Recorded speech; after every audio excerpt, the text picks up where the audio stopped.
तो दोस्तों, कई बार डिले होने के बाद finally KGF chapter 2 movie release हो गई है। 2018 में आई केजीएफ 1 मूवी ने जहां कई सारे रिकॉर्ड्स बनाए थे, वहीं केजीएफ 2 ने कुछ ही दिनों में बहुत सारे रिकॉर्ड्स तोड़ दिए हैं और ये इंडिया की one of the best film बन चुकी है। इस सीरीज का पहला चैप्टर काफी ज्यादा कंफ्यूजिंग था, पर इसका दूसरा चैप्टर बहुत ही इंटरेस्टिंग है। लेकिन फिर भी कुछ लोगों को इस फिल्म की स्टोरी पूरी तरह से समझ में नहीं आई। इसलिए आज मैं केजीएफ चैप्टर 2 मूवी को शॉर्ट में एक्सप्लेन करूंगा। तो बिना किसी देरी के आइए देखते हैं।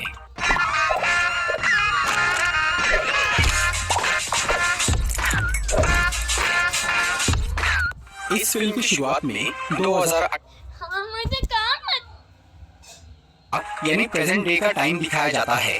आनंद इंगलगी, जिन्होंने केजीएफ के बारे में एल डोरैडो नाम की एक बुक लिखी थी और उसकी कहानी एक न्यूज चैनल वालों को सुनाई थी, अचानक उन्हें ब्रेन हैमरेज हो जाता है और वो मरने की कगार पर पहुंच जाते हैं। फिर वो न्यूज चैनल वाले उन्हें देखने के लिए हॉस्पिटल में जाते हैं। वहाँ उनकी मुलाकात आनंद इंगलगी के बेटे विजेंद्र इंगलगी से होती है, जिन्हें वो बताते हैं कि उनके पिता ने एल डोरैडो की सिर्फ आधी कहानी ही सुनाई थी और क्योंकि गवर्नमेंट ने उस बुक की सभी कॉपीज को जला दिया था और उन न्यूज चैनल वालों के पास भी जो किताब थी वो भी जली हुई थी, इसीलिए अब उनके लिए बाकी की कहानी जानना नामुमकिन हो गया था। इसी वजह से विजेंद्र इंगलगी उन्हें एल डोरैडो की बची हुई कहानी सुनाने का फैसला करता है, क्योंकि उसके पिता ने उस किताब के पीछे अपनी पूरी जिंदगी लगा दी थी और वो नहीं चाहता था कि वो कहानी अधूरी रह जाए। पर विजेंद्र को भी वो कहानी पूरी तरह से याद नहीं थी, इसीलिए वो उन न्यूज चैनल वालों को अपने पिता की लाइब्रेरी में लेकर जाता है और वहाँ तलाश करने पर उन्हें उस बुक के दूसरे चैप्टर की एक रफ कॉपी मिल जाती है, जिसकी कहानी विजेंद्र उन्हें सुनाना शुरू करता है। केजीएफ में जब रॉकी ने गरुड़ा को मारा, तब वहाँ के 20,000 लोग रॉकी के साथ मिल गए, क्योंकि वो पहले ही उन सबका मसीहा बन चुका था। इसीलिए उन्होंने वहाँ के सभी गार्ड्स को मार दिया और रॉकी को अपना सुल्तान बना दिया। दूसरी तरफ केजीएफ के पार्टनर्स को सिर्फ यही बात पता चली थी कि गरुड़ा मर चुका है और उन्हें लग रहा था कि अब गरुड़ा का छोटा भाई विराट वहाँ का नया राजा बनेगा। इसीलिए अगले दिन एंड्रयूज, राजेंद्र देसाई, गुरु पांड्यन और कमल, ये सभी पार्टनर्स विराट का राज्य अभिषेक देखने के लिए केजीएफ पहुँचे। पर रॉकी ने गरुड़ा को मारने से पहले ही विराट को मार दिया था ताकि वो उसके खिलाफ आवाज न उठा सके। इधर सभी पार्टनर्स रॉकी को केजीएफ का बॉस बना देख बहुत हैरान और परेशान हो जाते हैं। ऊपर से रॉकी ने राजेंद्र देसाई की बेटी रीना को भी जबरदस्ती वहाँ बुलवा लिया था, क्योंकि वो उससे प्यार करता था। पर रीना इससे खुश नहीं थी।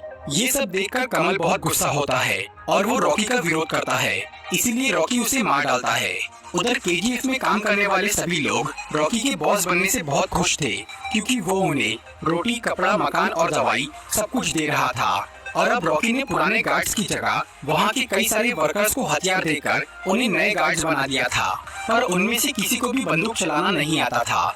इसलिए रॉकी ने गरुड़ा के पुराने कमांडर वानरम को अभी तक जिंदा रखा था, ताकि वो उसकी मदद से नए गार्ड्स को ट्रेन कर सके। वानरम पहले तो रॉकी के खिलाफ था, लेकिन बाद में वो उसका साथ देता है और वो फिर से कमांडर बनने के लिए तैयार हो जाता है। फिर वो सभी वर्कर्स को बंदूक चलाना सिखाता है और वहाँ की सिक्योरिटी की अच्छी तरह देखभाल करता है।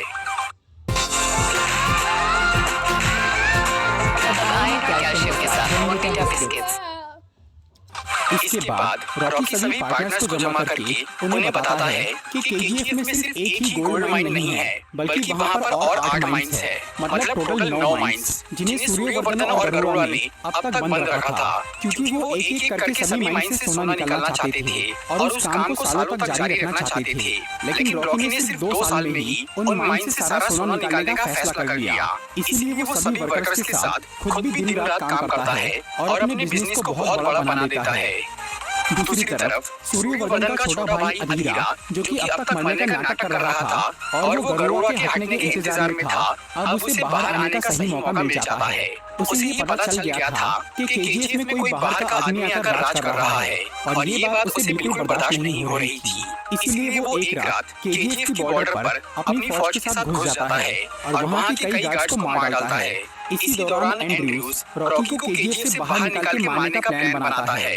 इस काम के लिए वो राजेंद्र देसाई को मार डालता है, ताकि ये खबर सुनकर रीना वहाँ से बाहर निकले और उसके पीछे रॉकी भी बाहर आ जाए। फिर जैसे ही रीना को अपने पिता के बारे में पता चलता है तो वो बहुत डर जाती है और वो एक कार लेकर केजीएफ से बाहर निकल जाती है। पर रास्ते में उसे कुछ गुंडे पकड़ लेते हैं।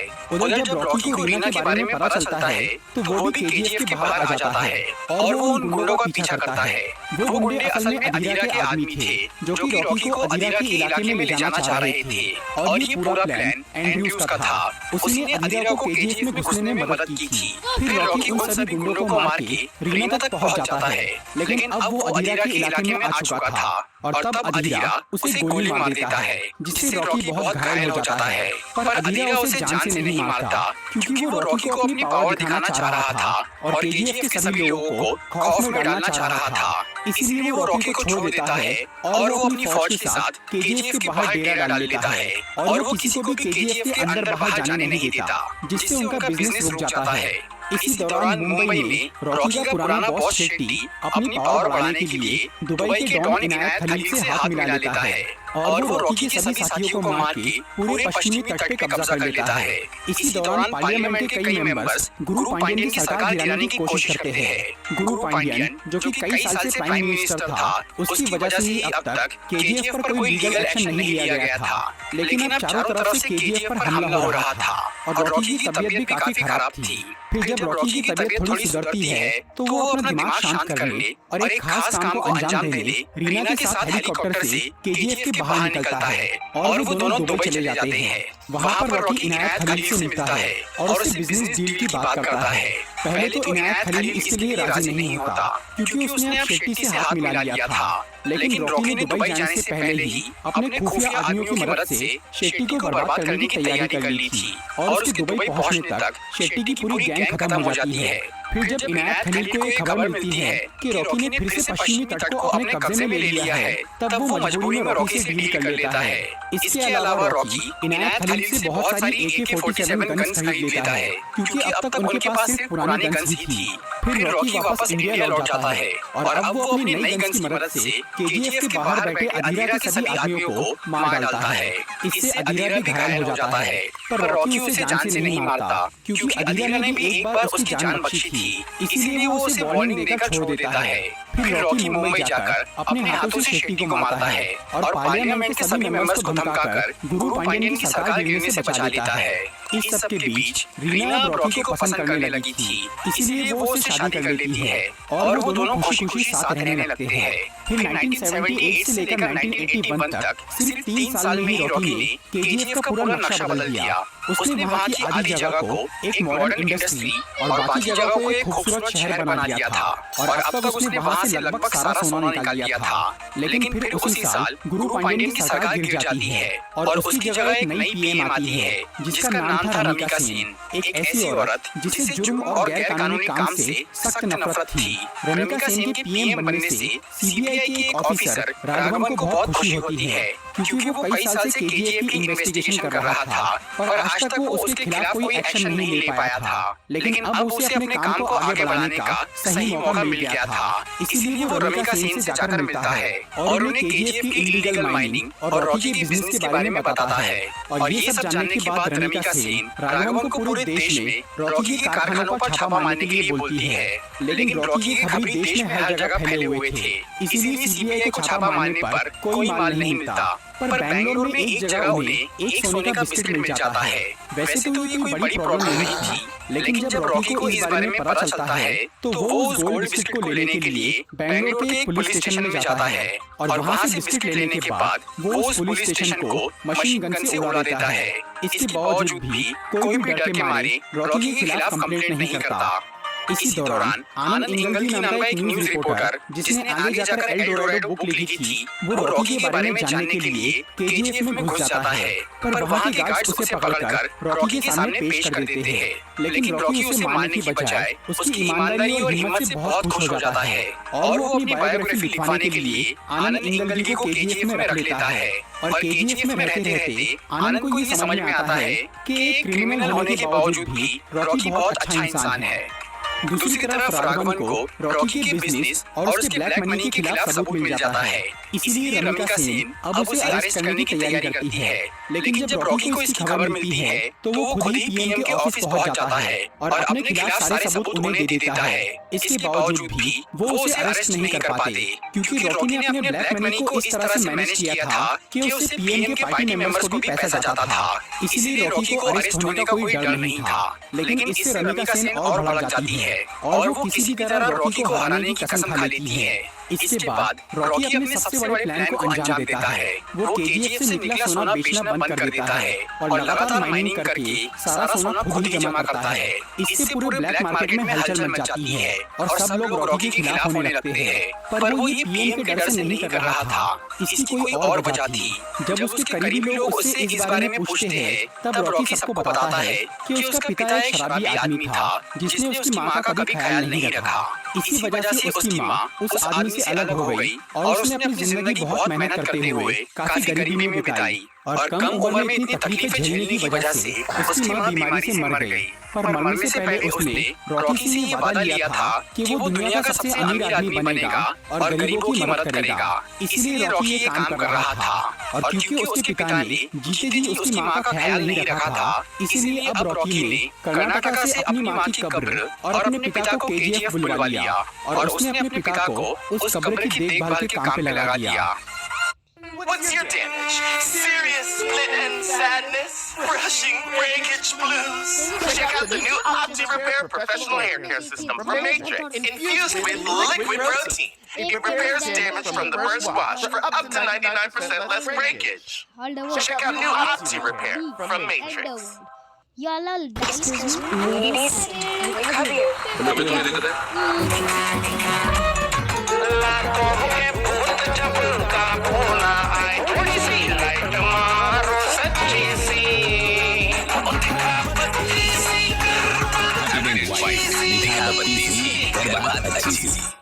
उस कब्र की देखभाल के काम पे लगा दिया।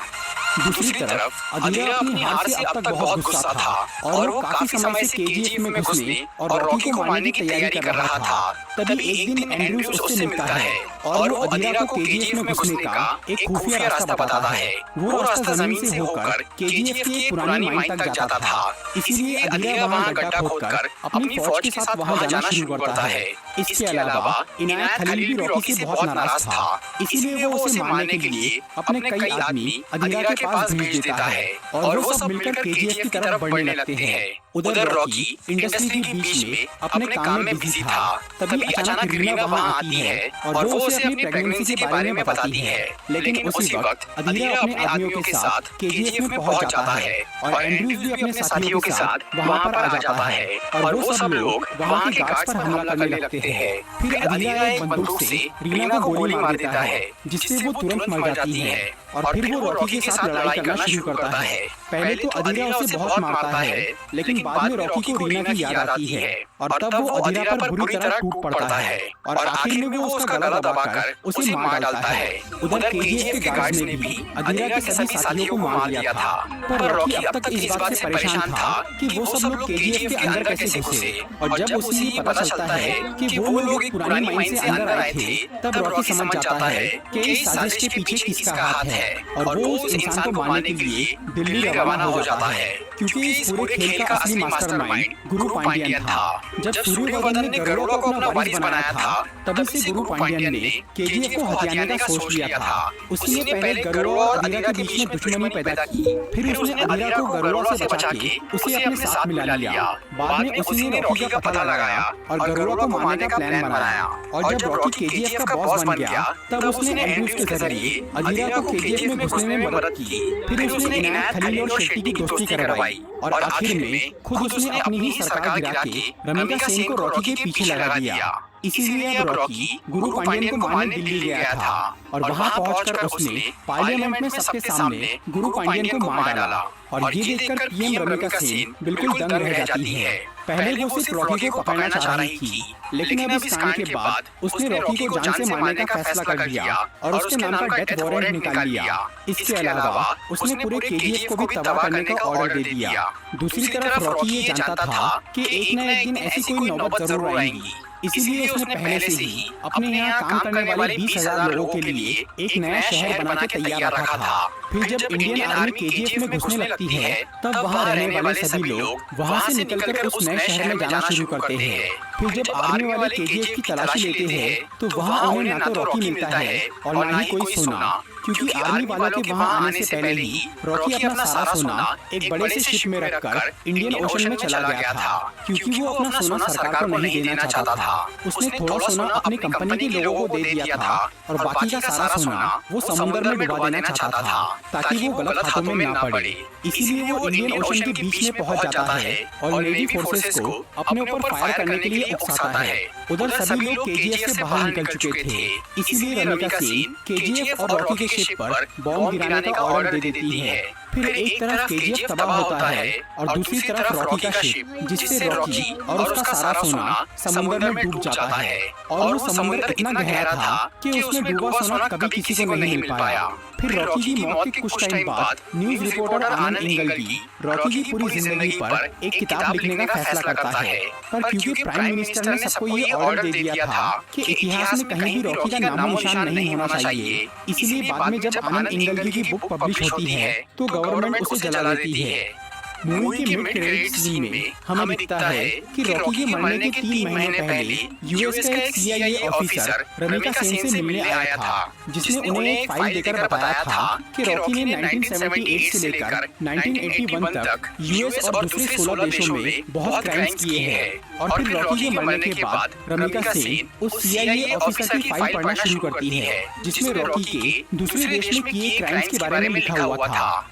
फिर हमें 2018 का टाइम दिखाया जाता है, जहां पर वो न्यूज चैनल वाले विजेंद्र इंगलगी से केजीएफ की कहानी सुन रहे थे। उस कहानी के पूरा होने के बाद जब सब लोग वहां से चले जाते हैं, तब आनंद इंगलगी की लाइब्रेरी में उस न्यूज चैनल के प्यून को केजीएफ के तीसरे चैप्टर की कॉपी मिल जाती है। मतलब रॉकी की कहानी अभी पूरी नहीं हुई है और इस मूवी का तीसरा पार्ट भी आएगा, जिसमें ये दिखाया जाएगा कि रॉकी ने 1978 से लेकर 1981 तक दूसरी कंट्रीज में क्या क्राइम किए हैं, या फिर ये भी हो सकता है कि रॉकी उस समुद्र में डूबकर मरा नहीं हो और वो किसी तरह बच निकला हो। और चैप्टर 3 में हमें उसके आगे की कहानी दिखाई जाएगी। तो दोस्तों, ये थी केजीएफ चैप्टर 2 मूवी की एक्सप्लेनेशन वीडियो। अगर आपको ये वीडियो अच्छी लगी हो तो इसे लाइक और शेयर जरूर करिए, और ऐसी इंटरेस्टिंग वीडियोस देखने के लिए सब्सक्राइब कीजिए हमारा चैनल और इस बेल को दबाइए ताकि आपको हमारी वीडियोस सही टाइम पर मिल सके। चलो गाइस, हम देखते हैं ब्लॉकबस्टर मूवीज जो आने वाली है। देखते हैं। थक गए। आज प्लीज और स्माइल करने को मत बोलना नहीं पड़ेगा, तुम खुद करोगे।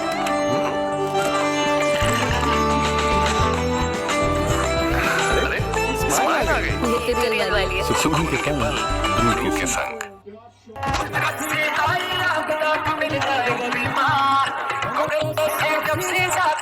काल की कायनात में वेलकम।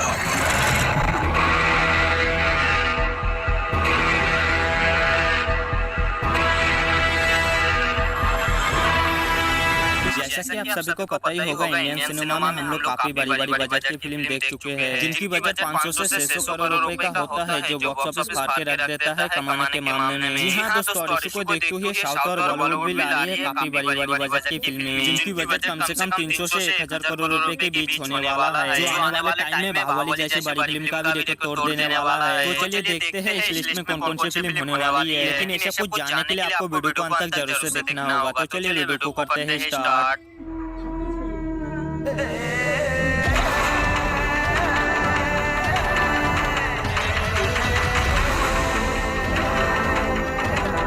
हमारी इस लिस्ट पे नंबर 10 पर है कंगुवा। और कंगुवा सूर्या सर की आने वाली एक एक्शन पीरियड ड्रामा फिल्म होने वाली है, जिसे डायरेक्ट कर रहे हैं शिवा सर। और शिवा सर का कहना है कि ये फिल्म काफी खतरनाक लेवल की फिल्म होने वाली है, जिसके अंदर सूर्या सर जो कि काफी खतरनाक लुक में नजर आने वाले हैं। जी हाँ दोस्तों, और साथ ही में दिशा पटानी और एजू बाबू जो कि लीड रोल में नजर आने वाले हैं। इसके अलावा इस फिल्म की जो स्टोरी होने वाली है वो 1678 की स्टोरी होने वाली है। और आपको बता दूं, ये फिल्म शिवा सर और सूर्या सर की पहली पैन इंडियन फिल्म होने वाली है, जिसे 2 भागों में बनाया जा रहा है। जी हाँ दोस्तों, और ये भी बताया जा रहा है कि ये फिल्म बाहुबली जैसी बड़ी फिल्म का भी रिकॉर्ड तोड़ देने वाला है कमाने के मामले में, क्योंकि इस फिल्म को 10 भाषाओं में बनाया जा रहा है, वो भी 2D और 3D फॉर्मेट्स में। इसके अलावा ये भी बताया जा रहा है कि इस फिल्म में बॉबी देओल जो कि नेगेटिव रोल में नजर आएंगे, यानी कि ये दोनों एक दूसरे से भिड़ते हुए नजर आएंगे। इसके अलावा इस फिल्म का पोस्टर और टीजर अनाउंसमेंट किया गया है, जिसे देखकर लग रहा है कि ये फिल्म काफी खतरनाक लेवल की फिल्म होने वाली है। जी हाँ दोस्तों, इस फिल्म की बजट की बात करें तो ये फिल्म 350 करोड़ रुपए का होने वाला है, वो भी 3D फॉर्मेट के साथ। इस फिल्म को रिलीज किया जा रहा है 2024 में, वो भी पैन इंडियन लेवल पर। क्या बात है।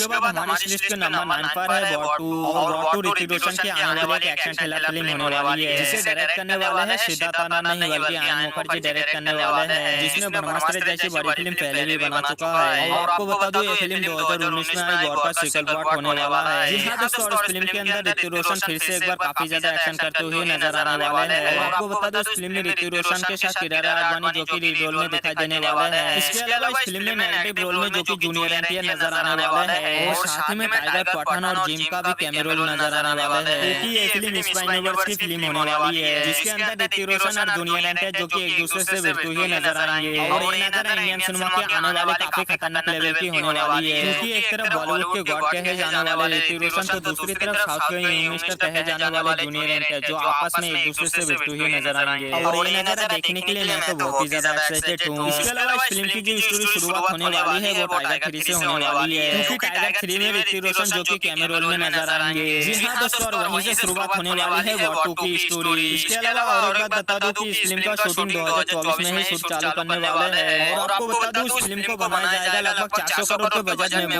ठीक है गाइस, इतना काफी है।